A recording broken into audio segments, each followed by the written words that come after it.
buat hadirat di tengah-tengah kami. Karena untuk itu kami berkumpul di tempat ini. Kami bukan datang mencari manusia, kami bukan datang mencari acara atau mencari program, mencari musik, mencari lagu, bahkan mencari penyembahan. Kami datang mencari siapa yang kami sembah. Terima kasih buat kehadiran di tengah-tengah kami. Karena itu yang kami paling butuhkan. Your presence is enough. Kehadiranmu adalah cukup buat kami. Biarlah dalam perjumpaan kami malam hari ini dengan Engkau, kehidupan kami diubahkan. Bukan karena acara ini, bukan karena perkumpulan malam hari ini, tetapi karena perjumpaan kami dengan pribadi Tuhan. Ada sesuatu yang berubah dalam hati kami, yang membuat kami lebih mengasihi Tuhan dan membenci dunia ini. Hati kami lebih terpikat dengan Tuhan daripada kepada dunia ini. Berbicaralah pada kami semua anak-anak muda malam hari ini. Berapi telinga kami, jawab pikiran kami, mata dan hati kami, supaya apa yang akan kami dengar, kami paham, kami mengerti, dan izinkan mata kami untuk melihat kebenaran Tuhan, dan hati kami bisa menerima dan meresponi kebenaran Tuhan. Karena kami tahu tanah hati yang baik menghasilkan pohon yang baik, dan pohon yang baik menghasilkan buah yang baik. Hanya di dalam nama Tuhan Yesus, Juru Selamat kami sudah berdoa dan mengucap syukur. Dan yang setuju sepakat dengan saya sama-sama berkata, Amin. Amin. Amin. Sebelum duduk mungkin Anda kasih tahu dulu yang kalau cowok kasih tahu kamu ganteng banget malam hari ini. Kalau yang cewek kasih tahu kamu cantik.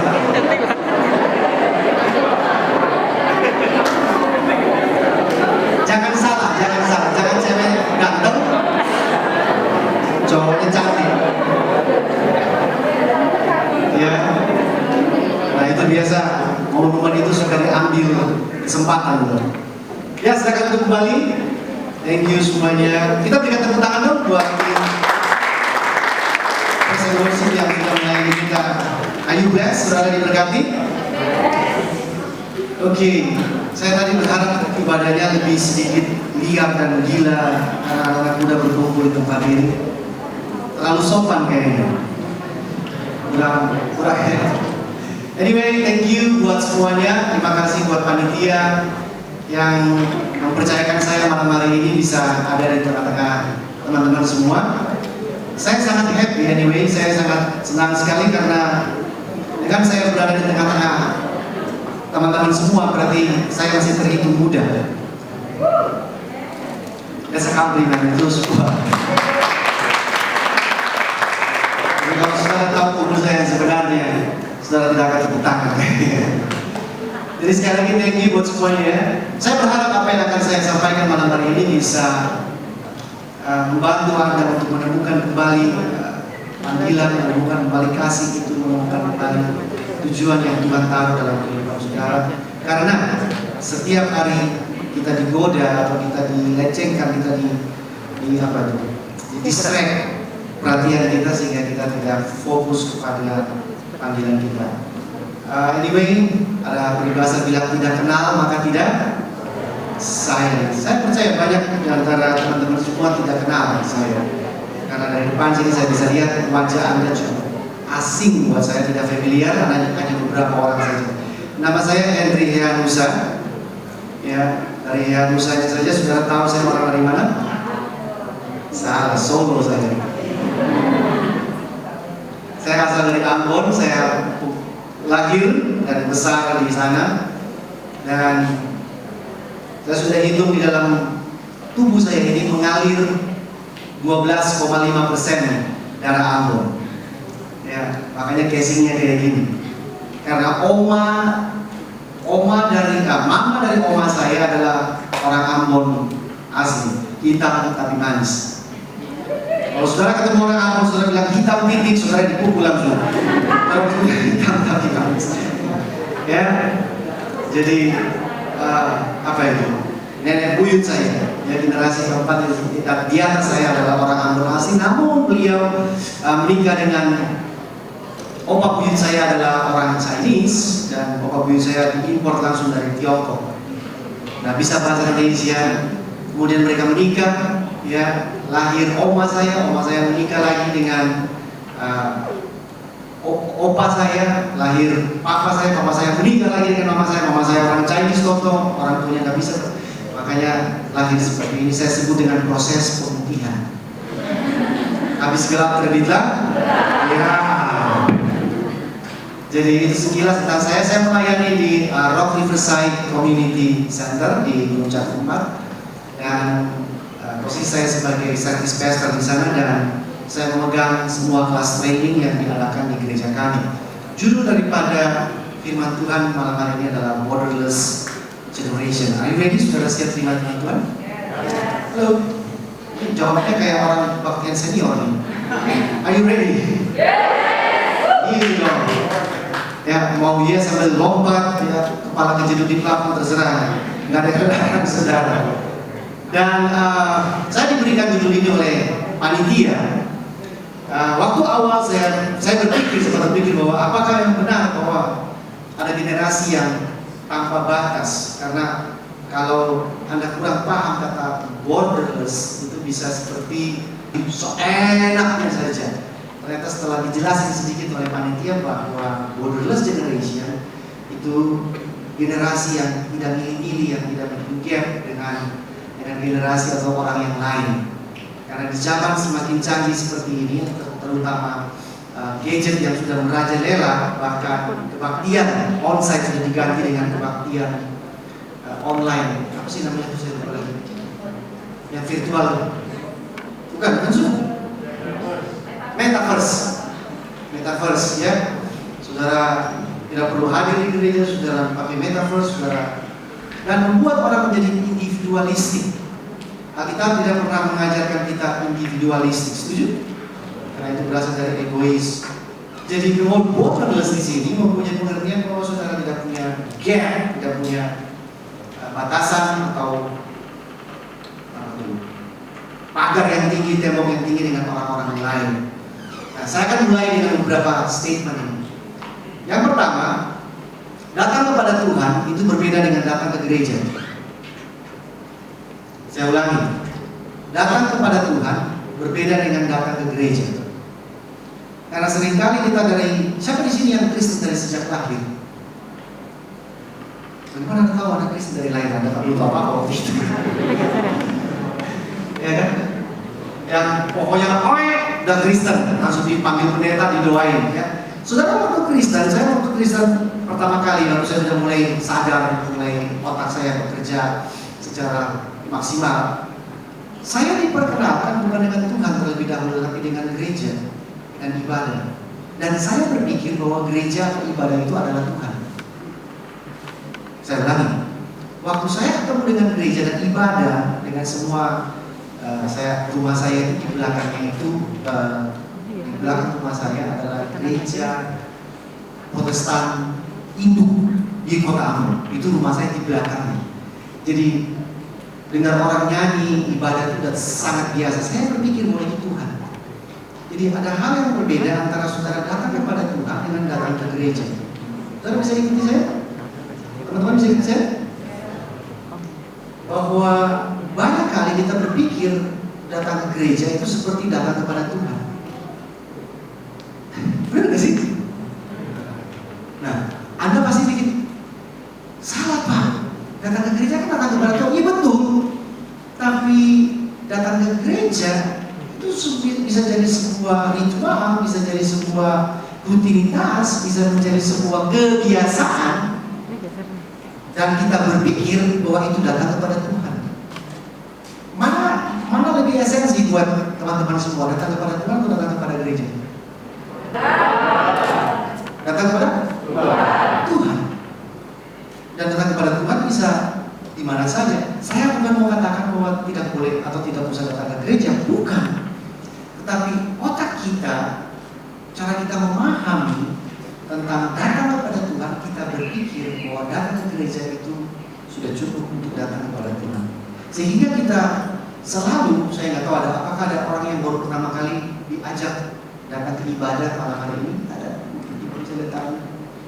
Siapa yang ajak temannya yang belum pernah ikut ibadah, Ada ya? Oh, kita tepuk tangan dulu.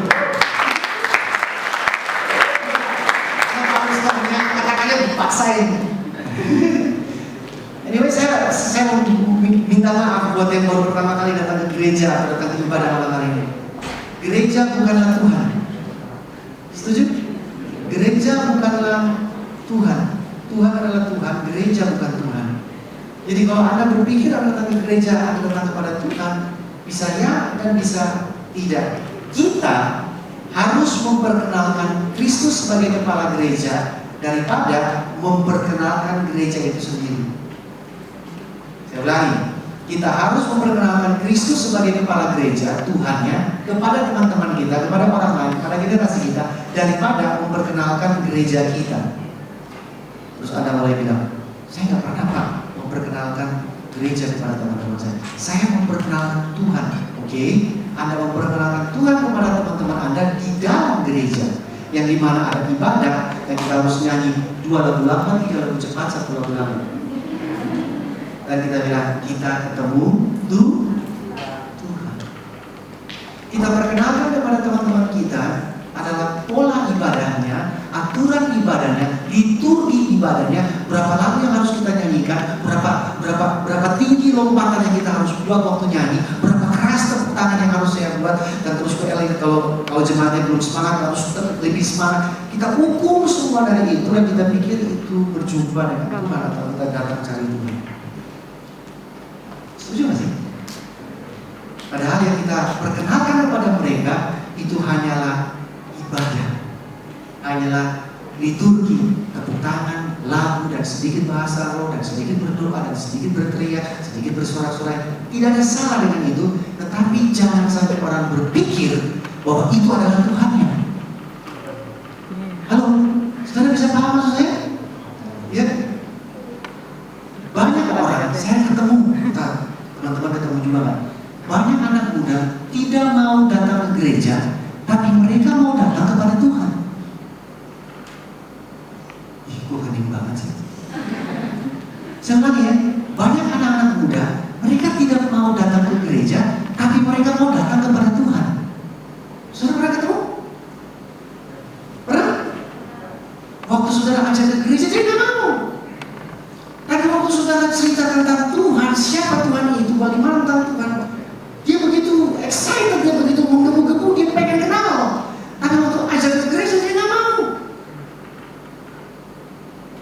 Dari situ saya bisa menyimpulkan bahwa betul datang kepada Tuhan berbeda dengan datang ke gereja. Halo, ini saya nggak marah-marah sama saudara. Saya kayaknya takut ya.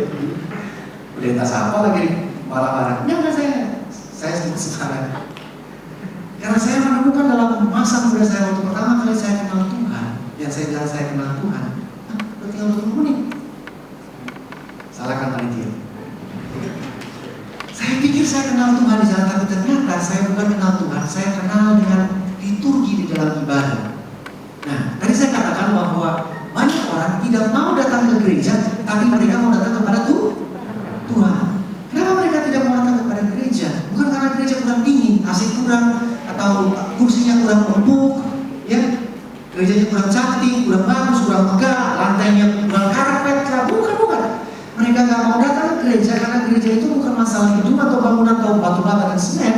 Mereka tidak mau datang ke gereja karena orang-orang yang disebut sebagai gereja.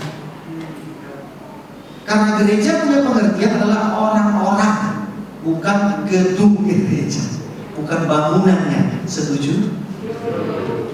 Mereka tidak mau datang ke gereja karena mereka tidak mau berjumpa dengan orang-orang gereja. Aduh, kayaknya saya salah ngomong. Bentar lagi ini kayaknya ada yang melempar botol air di depan. Benar gak sih? Mereka tidak mau datang ke gereja bukan karena gedung gerejanya atau nama gerejanya, tetapi karena orang-orangnya yang disebut sebagai orang-orang gereja itu. Makanya firman Tuhan malam hari ini sebagai tema kita diambil dari Titus 2 ayat 6-8. Ini sebagai ayat tema kita malam hari ini. Karena di sini Rasul Paulus kasih tahu buat Titus anak rohaninya, dan Titus ini bukan orang Yahudi, Titus ini orang Yunani, orang kafir. Dan dia bertobat, dia terima Yesus, Dia sungguh-sungguh dalam Tuhan, dan dia ada di, saya baca beberapa referensi, itu melayani sebuah pulau namanya Pulau Kreta. Bukan banyak kereta di sana, namanya Kreta, Pulau Kreta. Itu adalah sebuah pulau di negara Yunani. Dan Titus mengembalakan anak-anak muda di sana, sehingga ayat ini bilang begini, kita baca ya. Demikianlah juga orang-orang muda, nasihatilah mereka. Ini siapa yang nasihati orang-orang muda? Titusnya. Jadi Titus ini PDM, pendeta muda. Pendeta yang masih muda, ya, bukan dari kita, tapi memang umurnya juga masih muda. Jadi Titus disuruh Paulus untuk menasihati orang-orang muda di Pulau Kreta. Dia bilang begini, nasihatilah mereka supaya pertama, mereka menguasai diri dalam segala hal. Perhatikan, orang-orang muda ini adalah orang-orang gereja, ya, jemaatnya Titus, kira-kira begitu. Jadi Paulus minta tolong Titus menasihati jemaatnya. Yang paling pertama, menguasai diri dalam segala hal. Berikutnya, ayat 7. Dan jadikanlah dirimu sendiri suatu apa? Teladan dalam berbuat baik. Yang kedua ini. Yang ketiga, hendaklah engkau jujur. Kemudian, dan bersungguh-sungguh dalam pengajaranmu, sehat dan tidak bercela dalam penderitaan, sehingga lawan menjadi malu karena tidak ada hal-hal buruk yang dapat mereka sebarkan tentang kita. Teman-teman semua perhatikan yang saya kasih huruf tebal dan kasih huruf font miring itu semua nasihat yang Paulus titipkan lewat Titus untuk sampaikan kepada jemaat di Pulau Kreta yang tadi kita baca bersama-sama. Dan dari nasihat ini, kesimpulannya Paulus suruh Titus atau menasihati Titus untuk sesuatu yang bukan pelayanannya, tetapi nasihat ini ditujukan kepada para pelayannya, bukan gerejanya, tetapi orang-orang di dalam gerejanya. Setuju? Bukan pelayanannya, bukan rohnya, tetapi orang-orang yang ada di dalam gereja. Oke? Jadi bukan kepada pelayanan, tetapi kepada si pelayannya atau jemaatnya. Nah, yang membuat kita yang tadi dibilang borderless, tidak ada batas, tidak ada gap, yang membuat kita terbatasi itu segala sesuatu yang bukan ada di luar kita, tetapi yang membuat kita menjadi terbatas itu segala sesuatu yang ada di dalam kita. Sesuatu yang ada di dalam kita dari nasihat Paulus ini yang membuat kalau mereka tidak melakukan nasihat ini, mereka akan menjadi terbatas dan pelayanan mereka yang kita istilahkan tidak menjadi berkat. Setuju kan? Saudara baca baik-baik. Karena kalau mereka tidak menguasai diri, mereka tidak menjadi teladan, mereka tidak jujur, tidak sungguh-sungguh dalam pengajaran atau pemberitaan Injil, ya, mereka tidak bercela, maka lawan mereka atau orang yang di luar sana akan menertawakan, akan tertawa, mereka akan menghina, mereka akan mengejek, mereka bilang, itu akan sekumpulan orang-orang yang konyol saja. Tapi yang ada di luar mereka yang membuat mereka terbatas, membuat mereka tidak bisa reach out, tetapi sesuatu yang di dalam mereka yang membuat mereka tidak bisa reach out. Benar gak sih? Sesuatu yang disebut dengan penguasaan diri, sesuatu yang disebut dengan teladan, sesuatu yang disebut dengan kejujuran, sesuatu yang disebut dengan sungguh-sungguh dan sehat dalam pengajaran, sesuatu yang disebut dengan integritas. Hal-hal tersebut itulah yang membuat kita menjadi terbatas, bukan peraturan pemerintah. Halo? Bukan peraturan gereja yang membuat saudara dan saya terbatas karena sesuatu yang di dalam kita. Penguasaan diri. Yuk, siapa di sini yang suka lose control? Apalagi kalau ketemu babi rica-rica, kamu mengguni, ya, ayam bakar, udah pakai. Apalagi babi sei, baru angkat dari oven, minyaknya masih netes-netes. Dan kemudian Rasul Paulus muncul kepada Titus, menguasai diri. Saya mau kasih tahu saudara satu hal. Apa yang saudara dan saya tidak bisa kuasai, maka hal tersebut akan menguasai kita. Saya ulangi, apa yang saudara dan saya tidak bisa kuasai, maka hal tersebut akan menguasai kita. Di dalam Alkitab pernah dikatakan begini, kuasailah lidahmu. Benar? Saudara pernah dengar ayat itu? Artinya kalau saudara dan saya tidak berhasil menguasai lidah kita, otomatis lidah kita yang menguasai kita. Setuju gak? Orang yang suka gosip itu adalah orang yang dikuasai oleh lidah. Benar gak sih? Dia lose control. Dia tidak bisa menguasai. Orang yang tangannya suka kemana-mana, dia lose control. Jadi saudara jangan berpikir bahwa menguasai diri adalah sesuatu yang besar, yang tidak menguasai diri dan penyembahan berhala. Semakin kecil yang saudara harus kuasai, biasanya semakin sulit. Benar gak sih? Yang tadi saya katakan soal makan. Saudara seringkali menang atau seringkali kalah? Gak usah jawab. Benar gak? Ini lagi. Soal HP,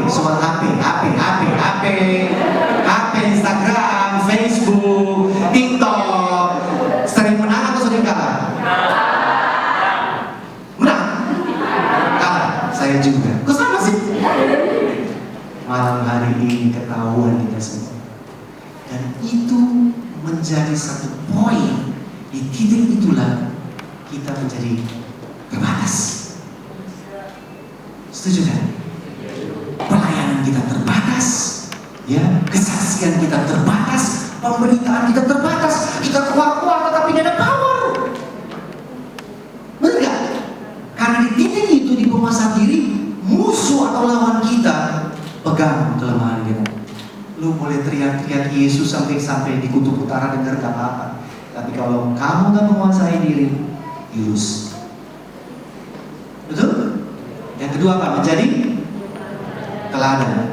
Albert Einstein, orang yang paling pintar pernah hidup di muka bumi, dia bilang begini, menjadi teladan bukanlah cara utama untuk mempengaruhi orang lain, tetapi itu satu-satunya cara untuk mempengaruhi orang lain. Albert Einstein.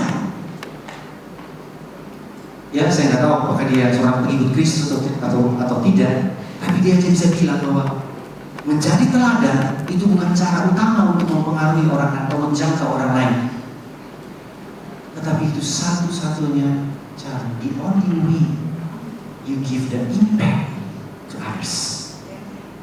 Apalagi Yesus. Yesus pernah bilang begini, kamu adalah kota di atas bukit dan tidak bisa disembunyikan. Semua orang pasti nonton, semua orang pasti lihat. Artinya, kalau kamu dan Anda dan saya tidak berhasil menjadi teladan, kita gagal menjadi kota di atas bukit. Benar gak sih? Ketiga, jujur. Saudara pikir jujur itu gampang? Coba malam hari ini Anda praktekkan kejujuran. Sejujurnya dengan temanmu yang di sebelah. Saya rasa kita berantem semua malam hari. Betul? Betul? Ada satu sisi yang Anda pasti tahan waktu Anda mau jujur, Anda ngerem misalnya. Ini orang dari tadi mandi gak sih? Misalkan. Tapi Anda harus jujur kan? Berani gak? Berani gak? Kamu jujur sama teman. Bro, sis, kamu mandi gak hari ini? Itu kan jujur sebenarnya. Makanya banyak orang bilang jujur itu dan saya mau beritahu kabar baik yang tidak baik. Kebenaran harus disampaikan di dalam kejujuran, sehingga kebenaran selalu menyakitkan. Benar gak sih? Halo? Karena kebenaran harus disampaikan di dalam kejujuran. Kalau saudara nggak jujur, kebenaran nggak bisa disampaikan. Ya, di sini saya catat dapat dari TikTok lain yang biasa. Jujur itu menyakitkan, tetapi tidak mematikan. Setuju sih? Kebohongan itu mengenakan, tetapi tidak menyembuhkan. menyaksikan tapi tidak pernah membunuh, ya cenderung menyembuhkan, karena kebenaran hanya bisa disampaikan kalau saudara jujur kepada sahabat. Makanya Amsal bilang, kalau kamu mengasihi saudaramu harus jujur kasih tahu apa adanya, bukan ada apanya. Halo, betul? Kita seringkali mau kasih tahu karena ada apanya, bukan apa adanya. Kemudian dia bilang di sini lagi, kesungguhan dan sehat dalam pemberitaan. Bagi teman-teman semua yang memberitakan Injil, memberitakan kabar baik, memberitakan firman Tuhan buat teman-teman yang ada di luar sana, jangan sembarang beritakan. Anda dan saya harus kuat di dalam Alkitab, firman Tuhan harus mengerti. Amin gak sih? Karena Titus diminta oleh Rasul Paulus, kamu harus sungguh-sungguh pelajari apa yang kamu khotbahkan. Jangan sembarang khotbah, karena sekarang paling banyak apa yang Yesus tidak ngomong, apa yang Yesus tidak ucapkan, dikhotbahkan. Hebat gak tuh? Dia lebih daripada Yesus Kristus. Yesus nggak ngomong begitu, dia khotbah apa yang Tuhan nggak ngomong. Jadi mesti sungguh dan sehat di sini bukan untuk rajin olahraga, makan makanan berserat dan bergizi, bukan. Sehat ini artinya dia tahu apa yang dia sampaikan itu sesuai dengan firman Tuhan.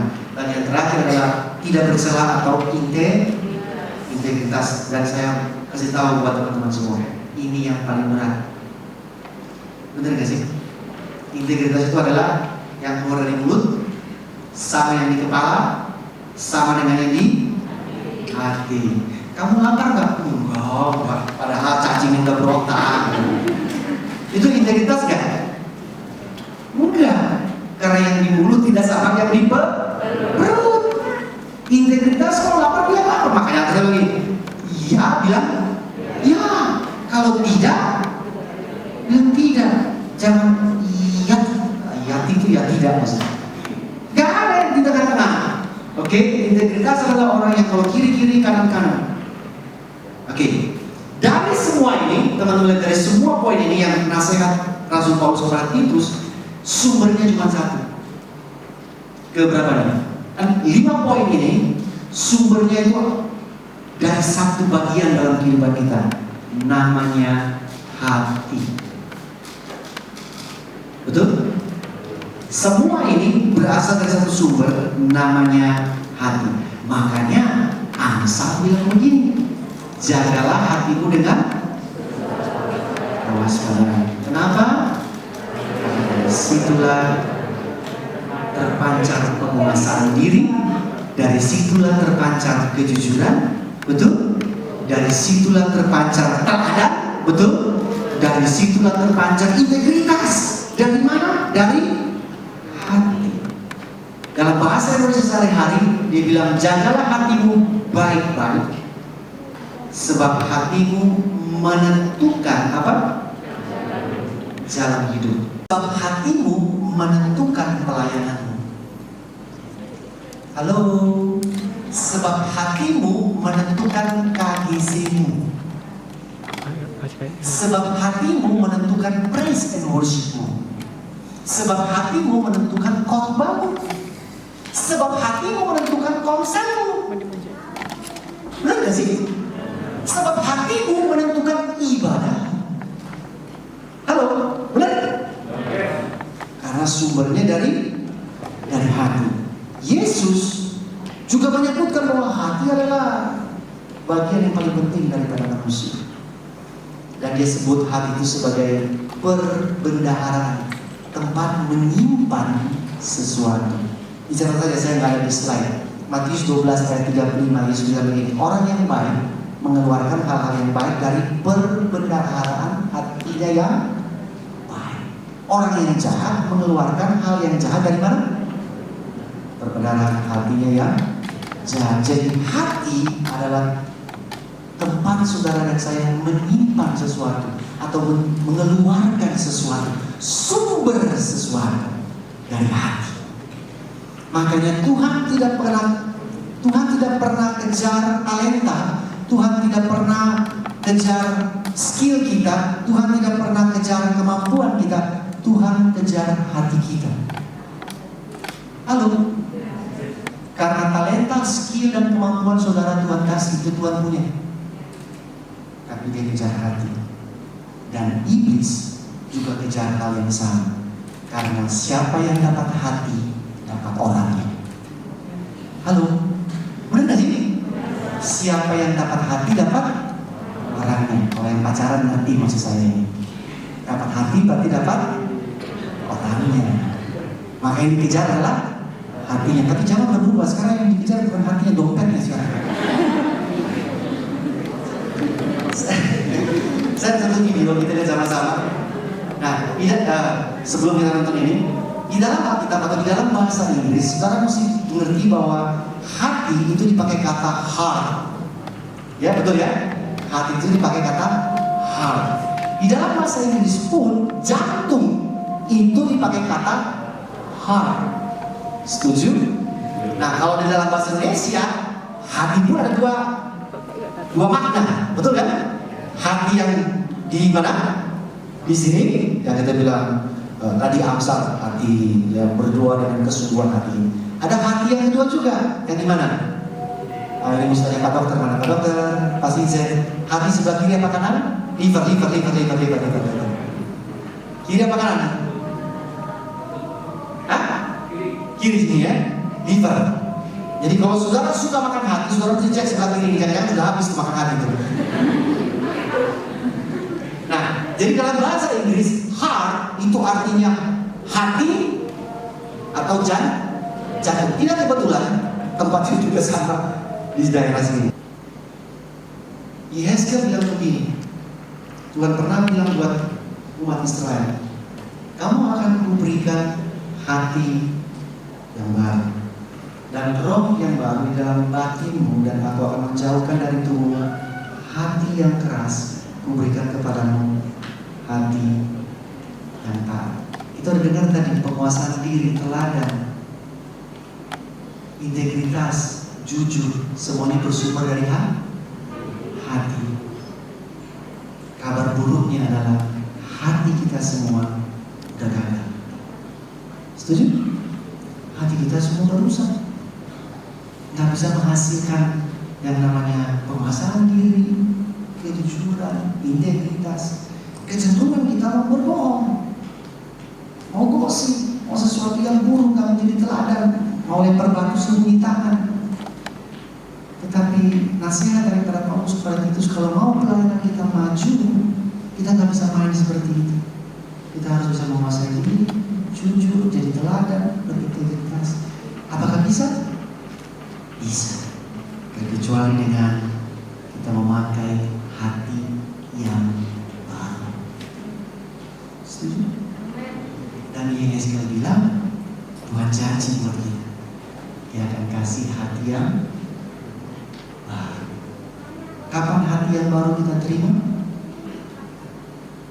Ketika Yesus mati di atas kayu salib, menebus kita, ada sebuah pertukaran terjadi di sana.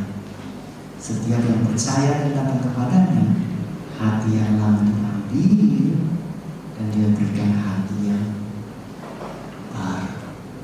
Sehingga waktu Dia kasih hati yang baru ini, harusnya waktu dia dengar pakai stetoskop tadi, dia harus mendengarkan detak jantungnya sendiri.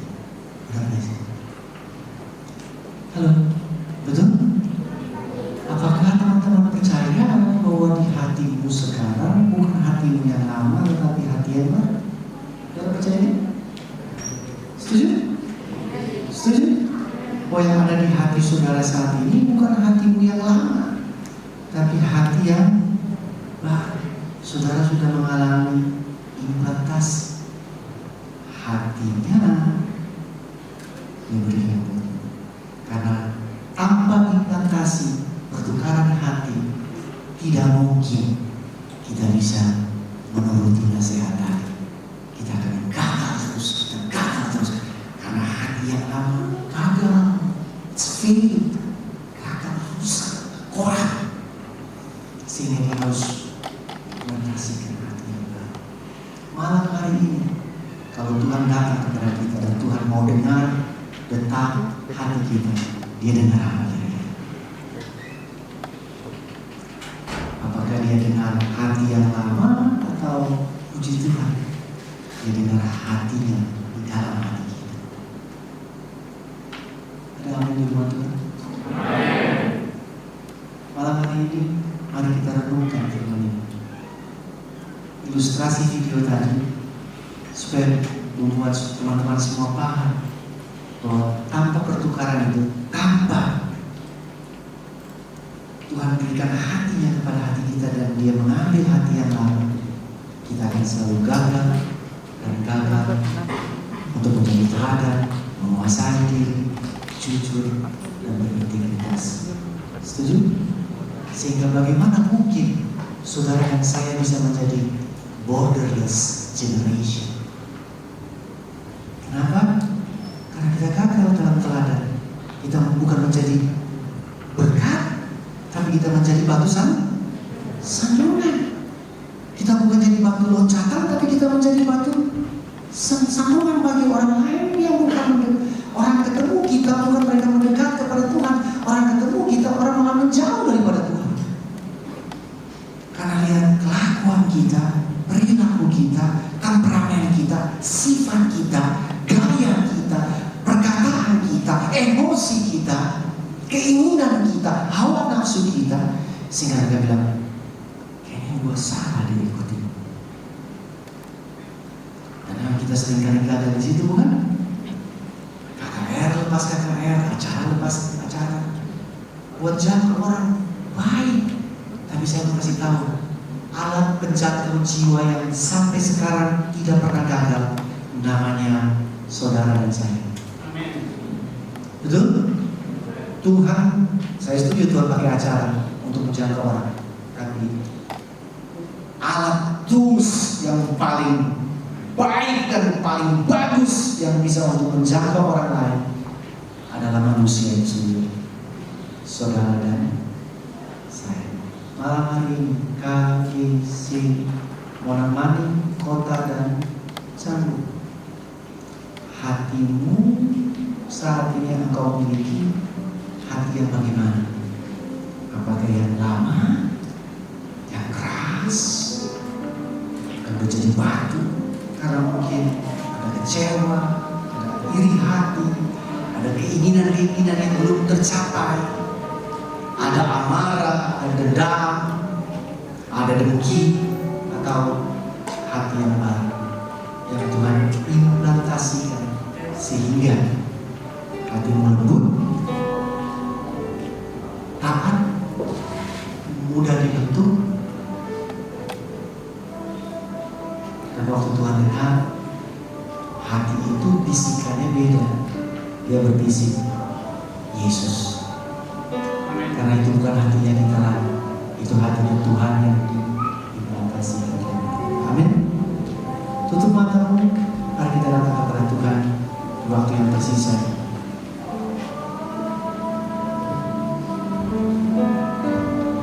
Tuhan tidak pernah kejar talenta, Tuhan tidak pernah kejar kemampuan, Tuhan tidak pernah kejar skill. Tidak pernah.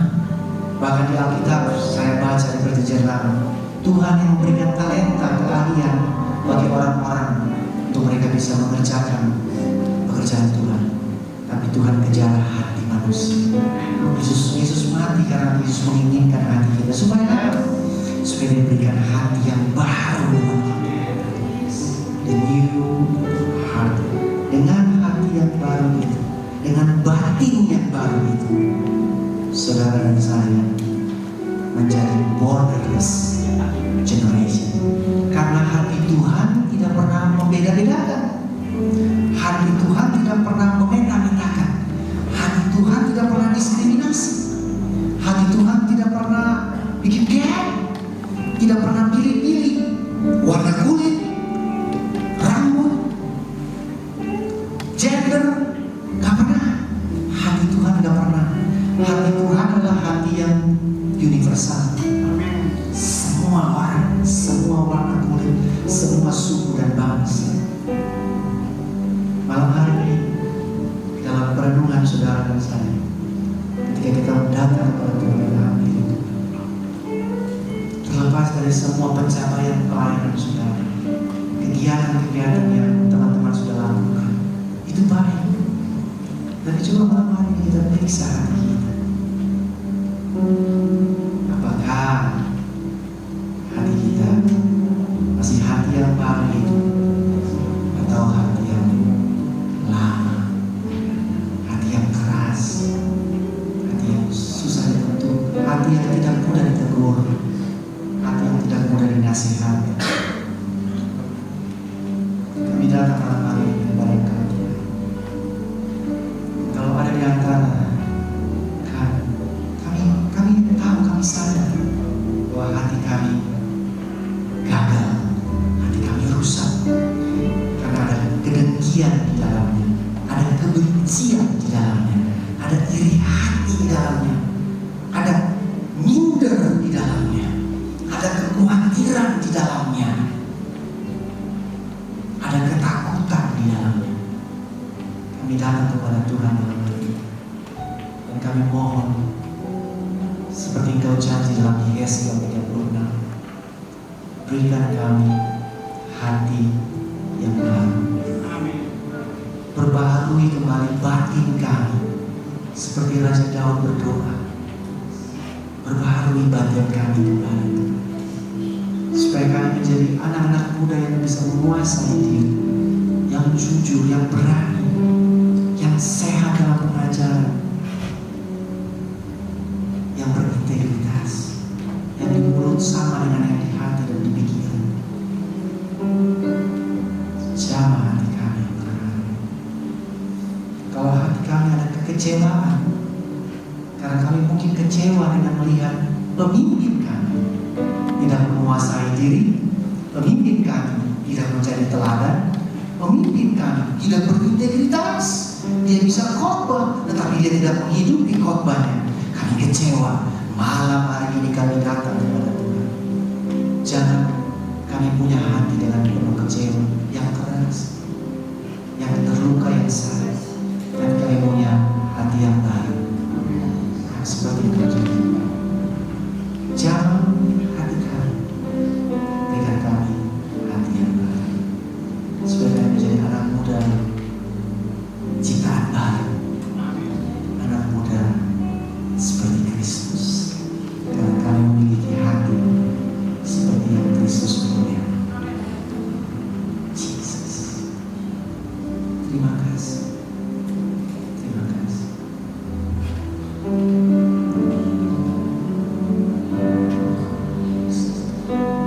Terima kasih. Kami percaya bahwa Roh Tuhan bekerja di dalam tempat ini dan dibatasi dan bisa dicegah. Kalau Tuhan mengucap hati kami, jangan hati kami bahkan hati kami menjadi baru. Thank you, Jesus.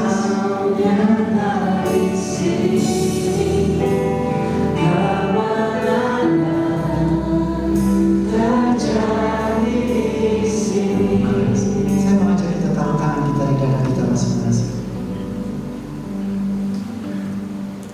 Karena kita berkata Psalm 43, dari situ sumber segalanya. Dari situ sumber hubunganmu dengan orang lain. Dari situ sumber hubunganmu dengan Tuhan. Dari situ pun sumber hubunganmu dengan dirimu sendiri. Dari situlah sumber pekerjaanmu, studimu, acaramu, keluargamu. Dari situ dan dari hati kita yang menentukan jalan hidup kita, pelayanan kita, gereja kita. Saya mengajak teman-teman malam hari ini, minta dari Tuhan. Bukan Tuhan yang jaga hati kita, tapi kita yang harus jaga hati kita masing-masing. Yang tugas Tuhan buat adalah yang menggantikan hati kita yang lama dengan hati yang baru. Tanpa hati yang baru, maka saudara akan tetap menjadi orang yang lama. Hati baru sama dengan manusia baru. Terima kasih Pak. Dengan iman, dengan keyakinan, kami percaya Allah Roh Kudus bekerja dengan cara yang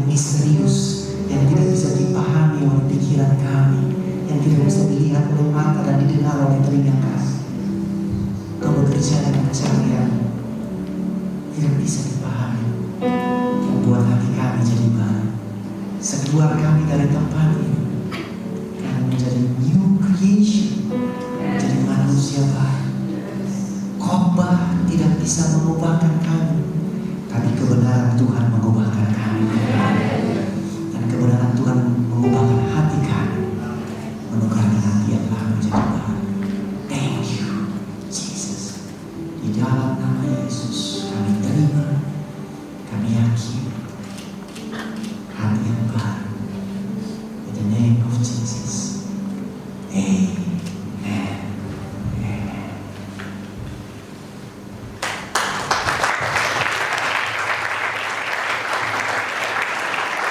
Terima kasih sudah menerangkan saya kurang lebih overtime kira-kira panitia begitu ya.